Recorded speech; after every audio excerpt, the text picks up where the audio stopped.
prosecution has shown probable cause. And with that, 3rd District Court Judge Richard Mrozik bound over for trial Kouri Richins on all 11 felony charges she's facing, including homicide, attempted homicide, forgery, and fraud.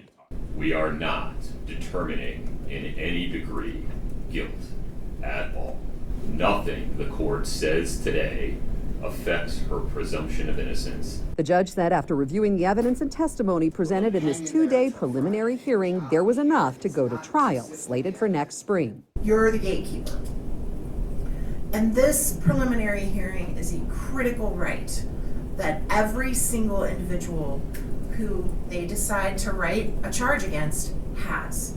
Kouri's defense trying to make a case that the state did not present enough evidence to move forward, namely whether or not she actually gave the drug fentanyl. Prosecutors say she bought from her housekeeper to her husband Eric either on Valentine's Day in 2022 when she is accused of poisoning his sandwich, or 17 days later when investigators say she laced a cocktail with 5 times the lethal limit of the drug that they say ultimately took his life. Nothing that they said, I think, goes to intentionally or knowingly administering the drugs.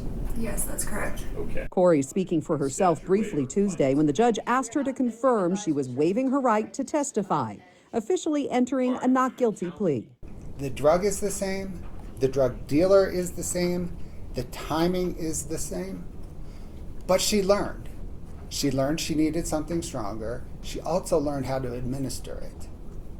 She learned that putting it in a sandwich where Eric Richins could take a bite, feel the effects, set the sandwich down, was not the proper way to administer a fatal dose of fentanyl.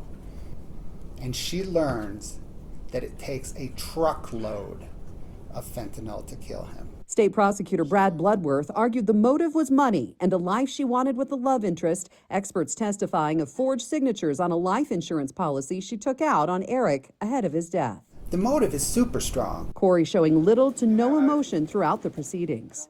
Our position is still that there needs to be something more when you look at everything that's been presented as evidence in this case up to this point. Their next appearance in court is set for September 22nd. Amy Nay, Fox 13 News, Utah.